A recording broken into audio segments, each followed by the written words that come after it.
crowd control to the layer of surprise that we can see from them. I mean, the real world AOG. Yeah, the amount of catch. That's a lot of catch. That's a lot here. already. So we'll see. We are loading up into the map, ladies and gentlemen, for the first game of this best of 7. It is going to be one for the books. Let's throw it over to our esteemed TriCast, the Wee Bear Bros.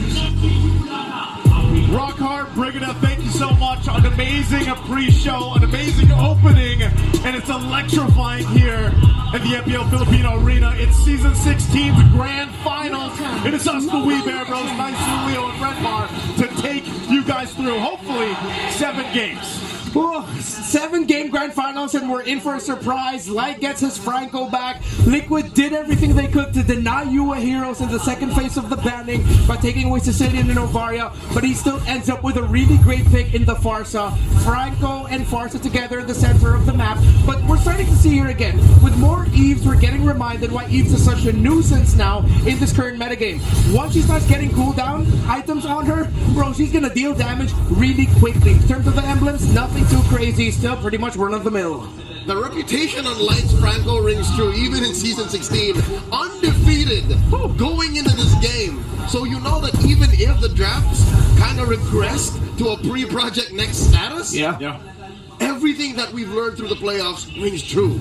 It's really interesting to have this specific draft for Game 1. I think the draft alone, no matter how many games we get, we're going to go through its own evolution. You know, we've seen very different shades of the meta already because of the way that Project Nest came smack dab in the middle of the season. That I think from draft up game to game, we'll see that shades of the different meta. Because, I mean, when was the last time? Yeah, you saw the Eve and even the Tarizla pop up for any of the games through the playoffs. Yeah, typical rapid boots rush there for the Franco. You mentioned the Tarizla. Team Liquid Philippines just decided to build a wall of beefy bodies because they know that Dora loves to play a very tight formation, especially around you, having an artillery mage and then Dominicite having a Granger as well. So Liquid is going to look to stampede.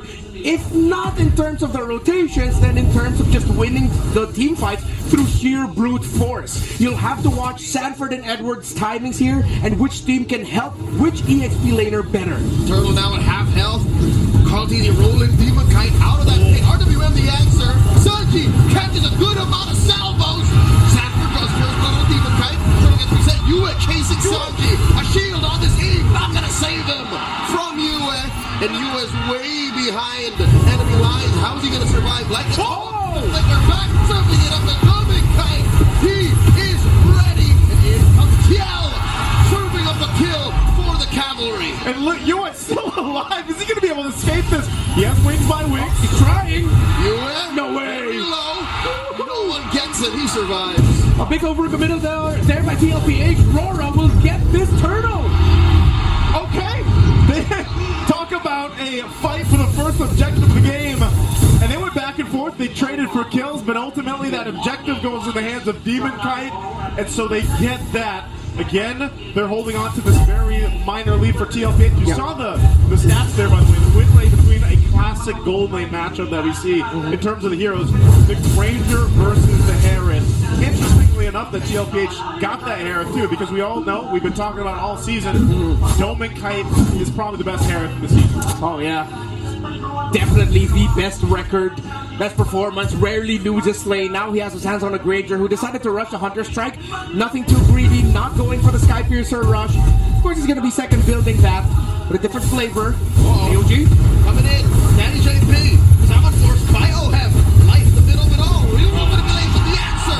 Keep it, the homecoming hero down, Light bites it. Great use of the real world manipulation. No more Salmon Force here. Here comes the clap back by Rora. And an airstrike coming through. Several salvos caught in by the patriarch of the cavalry. No dice. They did get the revitalize out from JP. Part of this too. Hold on. The laner's going to be doing it now. Sanford should be able to get away. Edward really stretching the limits of the body spin at level 6. Both XP laners just back off. Yeah, and you see there, one of the secret matchups that you can pair up against a Lapu Lapu, if you have a good team building around it, pick up the Tarizla. Yes, initially, once you bring out the Raging Slashes through the Bravest Fighter, once that's gone, the damage of the Tarizla actually actually just sort of evens out the battle. So it's a bit of a dead lane. We're waiting to see which team's going to be rotating towards the EXP lane more. But I think they're going to be okay with just leaving it as it is because both of them can manage well. They're just looking to outplay in terms of the objectives. Hopefully Team Liquid Philippines doesn't do the same thing that they did in the previous fight, which was take the fight right at the very edge of the RWM with a hook. JP standing his ground. He knows that there's very little follow through. All right, Hook's going to land here. They're in position. We got to watch out where Sanji decides to set up this RWM, but they're just going to blitz the turtle. Liquid denies Roro response. An AOG called back. They will have to wait. And oh my God, the damage from Liquid. Edward and Demon Kite gone immediately. You just got dudes jumping all over the place. The cavalry has evolved. They have wings. Big, beefy boys slapping me. That's it. That's what we're talking about. Just brute force, throw bodies, burst damage, play around the RWM, and it looks like Aurora aren't completely ready for this type of Liquid lineup. They're used to having Sanford a little bit more, like a lot of technicalities with his EXP laners. This time, it's simple. Flicker and use the penalty zone. It's a tale as old as time. Fundamental MOBA tactics. Dive comp versus poke comp. The poke isn't ready yet, so Liquid take advantage. Yeah, but actually you said the best. The poke isn't ready yet, but when things even out, that's when Liquid need to slow things down just a little bit, because if they're not careful, Aurora have a fantastic counter-punish lineup once they have their items locked in for the Farsa and the Granger. Hell, we're already starting to see teases of it. The fights of Liquid are getting expensive. They have to commit a lot to get a big win. It's interesting how it's happening too, because it's a different kind of pressure from TLPH because of the fact that they have a penalty zone paired up with a flicker, and then you have JP jumping in as well with that AOG. So for Aurora, I'm trying to adjust to this, trying to go ahead and not, because you have to think about how much ground could be covered by that for TLPH. That's the problem that Aurora has to deal with. So I'm almost thinking best thing they can do is if they're able to get a pick off from Light, take out at least one member from TLPH. That should give them some of the advantage. I think the hard part too is for UA, they're doming Knight to actually utilize the space they have. Oh no. All right, that's 2-on-1. Sanford eating quite a bit for this duel from Aurora. Edward and Ewan lay down a smackdown on 40, sending him home. Okay, Team Liquid Philippines needs to find position again for this turtle. It looks like it'll be the advantage for them, but Aurora, they are healthy enough to fight into this. Waiting for the feathered airstrike of the Farsa to come back. Dominic Kite now has a Sky Piercer, so Liquid has to be careful because a big turn by Aurora will hurt. Okay, they're going to start up half health on this last turtle of the game. Demon Kite and Carl facing off. There we go. Edward into 4. JP intersecting Demon Kite. Can Edward get out of here? Feathered airstrike. Do it. Backing off. 7 force by Owen. Edward already down. Demon Kite follows quickly. Aurora can't fight nothing. JP with the zone. Perfectly timed so that Demon Kite wouldn't even get in range. He didn't get to use the retribution there. Carl Daisy, very easy for him despite the entry for Edward. Again, this is why we wanted to point out the importance of the timing of the entry between the two EXP laners. But there's also a Gatos Cacho for the side of Liquid. Liquid walked away with so much. They took the turtle, went to mid. Carl Daisy drives by Grand Theft Orange. 4,000 gold up. This is looking like a stampede. All of it's distributed pretty much evenly across the lanes too, except for that gold lane, man. The gold lane difference right now, I think, is really playing into the stats that we mentioned earlier with the Harris versus Granger combo. And I would say, even when you see those fights break out, it's amazing because we don't see the Charizla that much. Yeah. You kind of forget how much damage he can take, especially with the passive that he has at Body of Smith. He's able to go ahead and just take a ton of this damage, set things up for TLPH, and then that gives the free reign for Ohez and the Lights to go ahead and solidify that team fight, especially around the RWM. Look at this, they're going to put them off the turret. Demon Kite got 4 on him. 7 force by Owen. The bite down. The hook. Owen takes him down. The 2-man trade. 1 for 1. JP for DK. Light forced to use the freeze, and he still gets caught by Sanji. 2 for 1. Liquid wins it. Oh my goodness. Team Liquid Philippines are still going for it, Dominic. Wait, whoa. Dominic tries to unite. And Dominic backing off. Still alive. Edward buying time for his gold laner. Not sure if Edward's ready for this. Go ahead. Another Salmon Force. Liquid holding on to this, pressuring the tier 2. Really spicy there onto that tier 2 turret. The sheer amount of health and resources that Liquid has. If this game was a little bit closer, Aurora would have gotten an even bigger punish. But good that they were able to balance things out with the light hook and flicker plus the bite. But Liquid are still sticking to their main idea, their main strategy. Play for the Harith, play around the Harith. And this time what they're doing much better now compared to their previous series up against Aurora earlier this playoffs was that they're marking the other points of entry. There's always at least 1 or 2 members of Team Liquid Philippines off to the side while the 3-man main fight is happening with the other members of Aurora. That's the problem here. Light, he's trying to land these hooks, but even if you pull someone, it's not a guaranteed kill. It's just going to be used by JP. Lord's going to go for a little bit of a reset. Demon's kind of still up there with Carl. But look at the zoning. This is the potential we're talking about. JP's going to pop the robot. Lord's very low. Sanford on the 2 call. He secures them like by UN. This is a good position for that ult, but there's not enough space for Aurora to take advantage of that. Liquid win. Lord for free. Again, Sanford and JP able to provide such a big front here. Yeah, they have fantastic item builds here. Already full build the anti-Karas for the Terizla. While JP, I love that he went for Dreadnought armor, didn't full build that, and then went straight for the Athena shield. That's why he can just stand in front of Aurora right now and act as the secondary Terizla. While Sanford's also the secondary Gacha. The interplay between the Roman EXP of Liquid is what's giving Aurora so much difficulty because they're both too tanky. Yeah, this is what we were saying earlier, UA is going to be a big part of that damage profile on the Farsa, and Domenkite's going to have to get there on this Granger. And it's been solved by TLPH, at least for now. They still maintain this lead. They're going to have to set things up here, deal with this Lord that's pushing up on the top side. They'll most likely lose that tier 2 turret.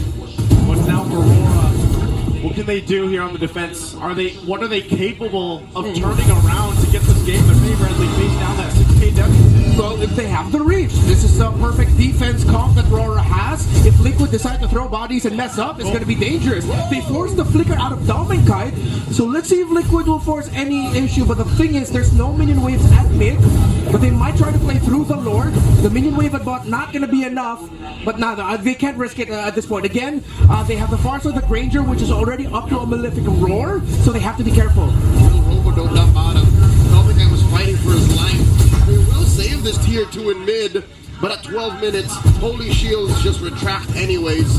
Aurora does well to defend against that first Lord. It's a bit tough too, because when you get to this point of the game, when you're really thinking, Aurora, how do they turn it around? Might be it's that next Lord, but they have to figure out the puzzle here, man. The puzzle is TLPH's objective fighting. That box, literally the box they're able to set up with the RWM is, I feel like, problem number 2. Problem number 1 is getting past JP and Sanford, setting things up before they even get a chance to get in that range. So the job for Aurora is even more difficult.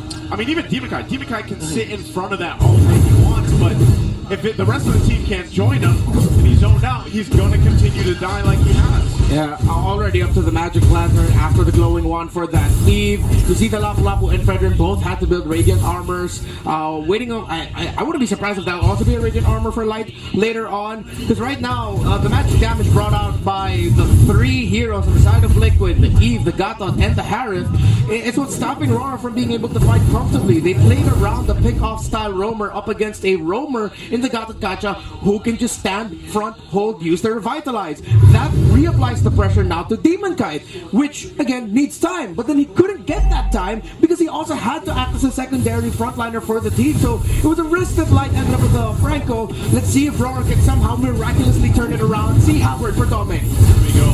They go ahead and pull off the Lord. Carl's gonna show himself up here. I'm not sure if Aurora is gonna be able to do anything. The flickering by Light, the bite down plus the winner's promotion. Sanji's swiping away down goes Demonkite. Light goes as well. It's a little too much. That 7k gold lead. JP closing up the exit on Edward. Oh, we're changing lights. A triple kill for Edward.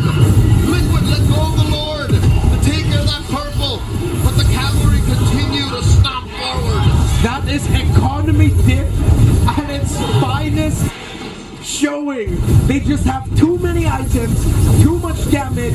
Rora will have to play through the defense in base, and this will be Liquid trying not to mess up winning this game. Forced out the flicker from Sanji though. Yeah, you gotta flicker out, but I think that's worth it. Yeah. it's worth it away, but man, Sanji has had a great game of just, I'm gonna chill in the back, set up my RWM, and the rest of everybody else will go ahead and shine off of that. Again, they have had such a difficult time playing against that boss. Yeah. You see, up to a Divine Glaive already for this even. I'm wondering, why didn't you build the Divine Glaive Rush? They already felt this deficit very quickly. He still went for the Blood Wings. Yes, he's an important part of the lineup, but at this point, you're going to have to accept that you need that magic penetration right away to sort of smoothen things out a little bit more for your team. Crazy thing about it, too, is Oheb's a big problem for Aurora. They've had no answer to it, and he's just been with a Gazaman force all over the place. They're going to go ahead and push it into the space. Lord's going to march up. They drop the RWM. AOG to the tail end of that RWM. Takes down Light. Even Kite and Edward are holding the ground, but Liquid have already broken in. Lord here at an eighth of its health. Aurora just wailing away. Liquid happy with what they got. They're inside the base. Yeah, good discipline, and good thing Team Liquid Philippines didn't force anything more. They're already happy with the kill onto Light, which now again reapplies even an insane amount of pressure on this Lapu Lapu and Fred Prince. Liquid can continue this though. There you go. That is a message Wow. from the back line. Sideline. Edward cannot stand right in front of Liquid. Sanford goes. JP gets the immortality pop. Can he get out of here? Turret shots. AOG out. They save one body. I feel like TLPH kind of messed that up. You know, they decided to go for the mid turret, even with a lead. I think they're surprised, even with this economic lead, Yeah. and they still got punished in that sense. Yeah, a bit of an overheat. Again, one of the tendencies of Team Liquid Philippines, if they have a big lead, they're willing to take very risky fights, even when there's a one last base turret that they have to go through the lane that they're trying to answer. Sanford committed the flicker penalty zone. Would have been great if the turret was gone. But Aurora also has really good wave clear at this point. Yes, there's a deficit, but they're beyond 40k plus. That means they can clear waves very quick. Team Liquid need to respect that, unless Aurora turn things around again very late into the game. Something we already saw from them earlier this playoffs. Sandwich. Charles easy. Rolling out. Catches one. The AOG. Then JP the flicker from Doming Kite.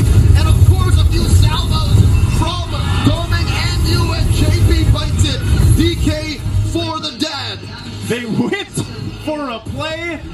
They scouted Aurora out, but still they only end up trading the 1-for-1. Lord's going to come up here in a couple seconds, though, so they'll make their way. Yeah, but that's hella worth it, because now it's about to spawn, and by the time the Lord goes down, Demon Kite wouldn't have even spawned yet, because Liquid can blitz this comfortably. They're going to have to go ahead and secure this Edward Light. Are they going to try to delay this? I don't think they're going to be able to do much off of this. Supplies are going to face them down. Edward, he'll just say hi on the TLPH. They'll get back to base. Demon Kite will be up for the defense. And we'll see TLPH approach the base, trying to get the last two base turrets down, potentially ending the game. Rob, stop the bleeding. Yeah. So this is comeback territory. We've seen him do it from 13,500 from the same damn team in the upper bracket finals. Yeah, Liquid has this weird tendency in Season 16. I think only around a 30 or 40% win rate, somewhere around that realm when the game goes past 18 minutes. My challenge for Liquid is for them to end it here, lest Aurora turn things around again and start off this best of 7 with a massive turnaround win. See if they can do it here. Lord approaching up top. TLPH knocking at the base doors here, bottom and mid. Domikite sold his boots. He's got a winner's crown. He knows he's an integral part of the success on this defense. Lord's going to be worked on. Here's TLPH. AOG, Rora disperses. Rora now underneath turret range. Rora takes care of it. Liquid move on to that mid lane. Sanji with the root just the hook by Light. JP gets his turret down. Less damage coming in. Down goes Sanji. Rora collapse on the Liquid. Edward falls after he used that flicker. Rora still in it. Rora defends. We said that they have great clear, they have great high ground the game. Yeah, they're managing the minion waves very well. Every time Liquid want to get close to ending things, all of that just for one turret. So now they have to watch out for the fact that Dominkite went for the Winter Crown. He can buy and sell immortalities later on. Now there's a Divine Glaive and Magic Lantern for UA, which is why minion waves are getting cleared very fast, alongside the fact that they have items already on this Granger. The Queen's Wings on that Lapu Lapu, they got that earlier, but the big item pickup, and which is why Liquid now have to be super careful, is that Demon Kite doesn't care if he's the first target. He already has the Guardian Helmet. He buys so much time every time. And looking at the KDAs on Edward and Demon Guy, hell, you get a lump of Mike in there too. It's diminishing returns. These heroes haven't got kills, so Liquid in turn are getting less economy on the clapback, and we're approaching a point where economy rarely matters anymore. So they can just keep throwing bodies too. Rora have found a way to play Liquid's game. What it's going to come down to is the objective fight here, and again, we're looking to see if Rora can actually have the fight that they want. They've been leaning towards Light to go ahead and get the hook, to make a play there. Yeah. But they might just have to full on decide that we got to go ahead and contest against TLPH for this next Lord coming up in less than 30. Yeah, I think the main line of communication now has to be San. It has to be Sanji and Sanford. When Sanji wants to drop down the real world manipulation, Sanford has to be ready to look for Yue. Because the reason why Sanji got taken out in the last siege was that he dropped down the RWM, initiated, but Yue was free to be able to help reach Sanji, and those extra feathered airstrikes and eventually the cleanup by Rora was what took him down. So the Terizla and the Eve have to talk together, work together, and sync their ultimates so that Sanji will be safe, and even if Edward dives him, there won't be a clapback from Rora. Well, here we go. Lord's up. It's evolved.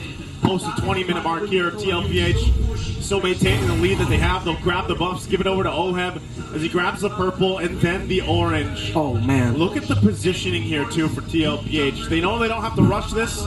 They can play with some of the advantage that they have. Yeah, sad sword for Dominkite, and that's bad news for Team Liquid Philippines. That BOD already locked in for him. Yikes, Athena shield readjustment there through the Winter Crown.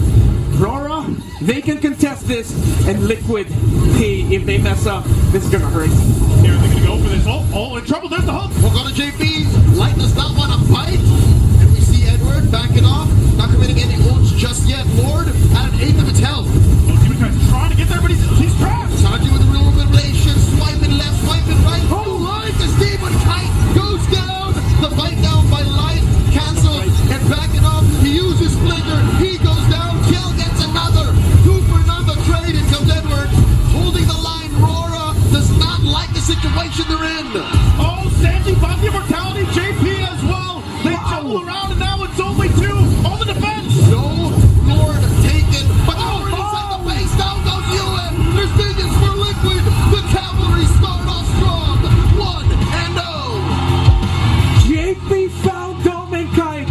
The AOG, the taunt, it delayed the damage output of Rora just enough for Liquid and Oheb to pop off and win. A showcase of great skill here by both, but TLPH coming out stronger in game one. And a phenomenal game for Oheb. 12-0-6, I think he was on the Harris. Let's throw it over to a panel to break it down. Okay. We got a game. That was very, very decisive from Team Liquid Philippines here. Looking so strong right off the bat. I think that was enough of a reminder of the Harris ban and why it has always been a ban for